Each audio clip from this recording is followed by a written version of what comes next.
Assalamualaikum warahmatullahi wabarakatuh. Kembali lagi bareng aku, Yuli Eka Putri, di channel YouTube aku. Nah, kali ini aku mau cerita terkait dengan apa sih cita-cita aku setelah menjadi ibu rumah tangga. Karena aku udah jadi full ibu rumah tangga, aku bukan pekerja kantoran lagi. Tetapi aku tetap pengen punya cita-cita, pengen punya keinginan, dan aku ingin mewujudkan semua itu dengan kondisi aku sekarang sebagai ibu rumah tangga. Jadi apa aja sih list cita-cita aku? Nah, aku udah buat daftarnya nih. List cita-cita aku itu apa saja? Pertama, aku ingin menjadi hamba Allah yang beriman dan bertakwa. Aku sadar banget ketika menjadi ibu rumah tangga, kita itu sebenarnya paling paling rawan karena kita tidak memiliki kemandirian secara finansial. Kemudian kita mungkin juga akan merasa tidak memiliki value yang lebih dibanding dengan ibu-ibu yang mereka tetap bekerja dan berkarir, memiliki penghasilan sendiri. Nah, menjadi ibu rumah tangga kecenderungan akan membuat kita banyak bergantung kepada suami, sehingga membuat kita lupa akan cita-cita kita sendiri itu apa. Dengan banyaknya waktu luang yang saya miliki, saya pengen tetap menjadi ibu rumah tangga yang memiliki cita-cita. Oh iya, aku kebiasaan ngomong saya dalam meeting sehingga kurang bisa ngomong aku. Tapi kali ini aku tetap mau ngomong pakai aku gitu. Nah, pertama kan tadi cita-cita aku menjadi hamba Allah yang beriman dan bertakwa. Ini tetap penting banget dalam kehidupan karena ini salah satu fondasi kehidupan. Apapun profesi kita, apapun yang sedang kita kerjakan, kita harus tetap beriman kepada Allah. Nah, untuk beriman kepada Allah bagaimana? Ya, aku berusaha untuk sholat 5 waktu, walaupun ya kadang-kadang di akhir waktu. Kemudian ya sesekali baca Al-Quran. Harusnya baca Al-Quran tuh tiap hari ya, tapi aku masih jarang-jarang baca Al-Qurannya. Tapi semoga dengan banyaknya waktu luang sebagai ibu rumah tangga akan membuat aku lebih banyak untuk beribadah kepada Allah dan menjadi hamba yang beriman dan bertakwa. Kemudian cita-cita aku yang kedua. Cita-cita aku yang kedua adalah menjadi istri yang baik. Istri yang baik seperti apa? Tentu banyak sih versi menjadi istri terbaik itu seperti apa, tergantung suami kita juga pengennya itu dia istri yang seperti apa.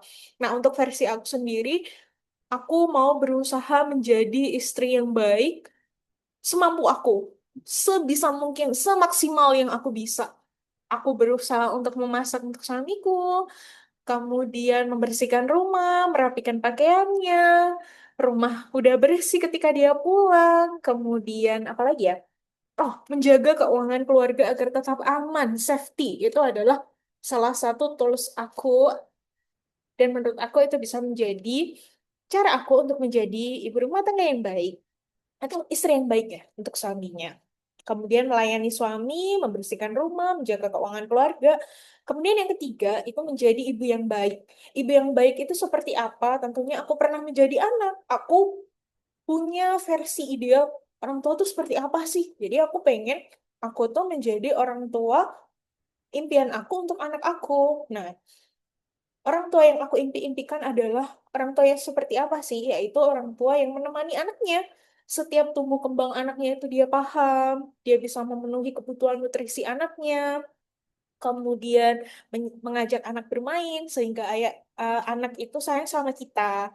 Kemudian mengawasi tumbuh kembangnya sih itu lebih penting dan mengajarkan nilai-nilai yang positif untuk anak kita. Itu adalah cita-cita aku. Kemudian yang keempat adalah tetap memiliki penghasilan walau sangat kecil. Nah, ini sebenarnya untuk safety aja sih. Kadang-kadang kita itu lebih safety kalau kita punya penghasilan sendiri. Nah, apa ya langkah-langkah aku untuk mendapatkan penghasilan walau kecil, tapi nggak apa-apa. Pokoknya dapat uang kayak gitu. Nah, aku sih pengennya jadi tutor ya, tapi tutor matematika gitu untuk SD, SMP, SMA gitu.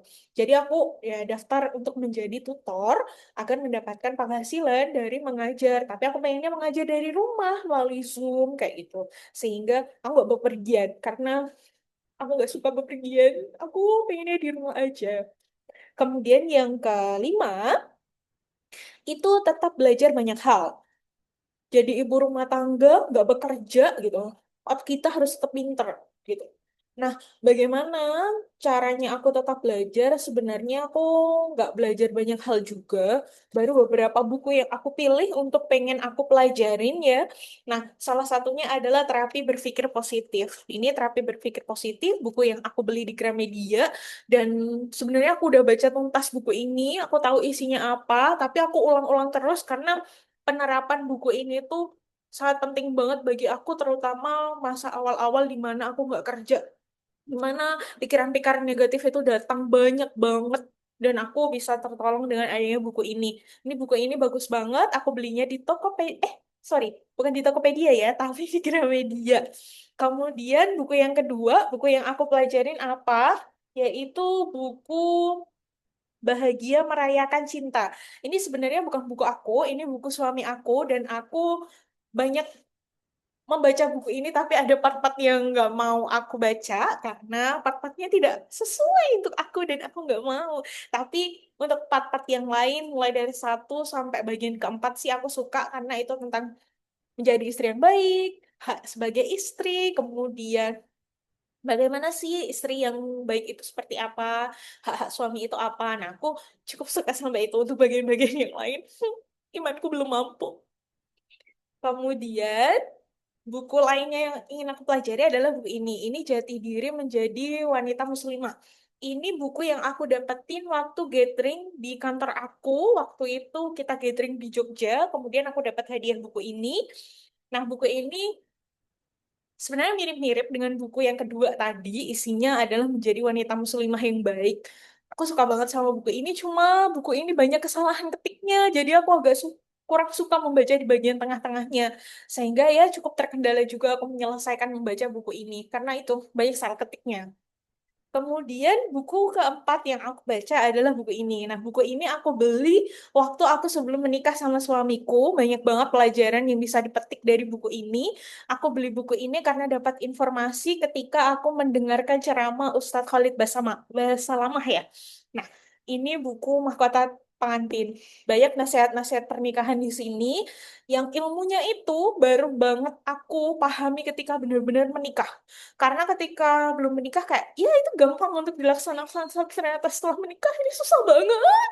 Susah banget untuk diterapin. Kayak, yang bisa nerapin ini tuh kayak wanita yang sudah beriman gitu ya. Tapi ya kita coba pelan-pelan ya untuk menjadi wanita yang beriman dan bertakwa kepada Allah dan taat kepada suami, baik untuk anak dan istri, dan tetap berkarir, kemudian banyak bercerita, tetap bahagia. Nah, untuk cita-cita aku selanjutnya apa? Untuk cita-cita aku selanjutnya adalah update dengan dunia pendidikan. Karena pada pada saatnya nanti anak kita akan menempuh pendidikan. Kita wajib untuk update terkait dengan dunia pendidikan sehingga kita bisa memilih sekolah mana sih yang bagus untuk anak kita, kurikulum seperti apa yang cocok untuk menghadapi masa depan, untuk melanjutkan jenjang pendidikan yang lebih tinggi lagi, kemudian untuk mencari pekerjaan. Aku pengen menjadi orang tua yang bisa membimbing anaknya untuk tahu dan bisa memastikan bahwa aku tuh sukanya apa, aku pengennya apa, sehingga aku harus kuliah apa, kuliahnya di mana, biayanya berapa, apa yang harus aku persiapin, kampus mana yang aku pilih. Nah, itu aku pengen bimbing anakku sampai ke tahap itu. Karena aku nggak pengen anakku yang masih muda nantinya, masih ya labil-labil sebagai remaja labil itu memutuskan masa depannya dengan asal-asalan gitu. Nanti bisa jadi kayak ngerasa, ya ampun aku salah jurusan ibu. Ini kan nggak mungkin ya, aku nggak mau anakku kayak gitu, jadi aku harus update dengan dunia pendidikan walaupun aku hanya ibu rumah tangga. Kemudian selanjutnya aku ingin bahagia. Nah, cara aku bahagia adalah apa? Aku harus banyak ngomong. Karena aku tuh tipe yang nggak punya banyak teman. Teman aku tuh sedikit. Kemudian suamiku itu kerja dari pagi sampai sore. Sehingga kalau di rumah energinya udah tinggal kedip-kedip gitu ya. Kalau misalkan diajak ngobrol itu kayaknya udah ngantuk, lelah, capek gitu kan ya. Jadi aku untuk menjaga kewarasan aku, untuk menjaga ketenangan jiwa aku tuh harus banyak ngomong. kayak energi-energi yang ada di dalam pikiran ini tuh harus keluar, harus dirangkai dalam kata-kata dan kalimat.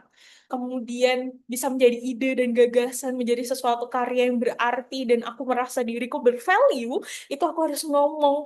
Nah, masalahnya kalau ketemu orang, aku tuh nggak terlalu banyak ngomong gitu.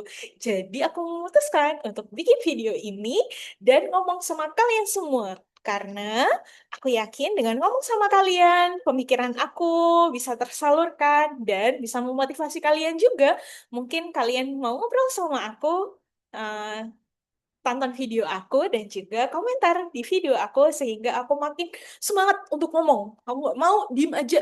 Nanti aku stres gitu. Nanti aku kak jadi linglung gitu kan. Jadi aku pengen selalu ngomong dan berteman dengan semuanya walaupun dalam rumah gitu. Bye-bye.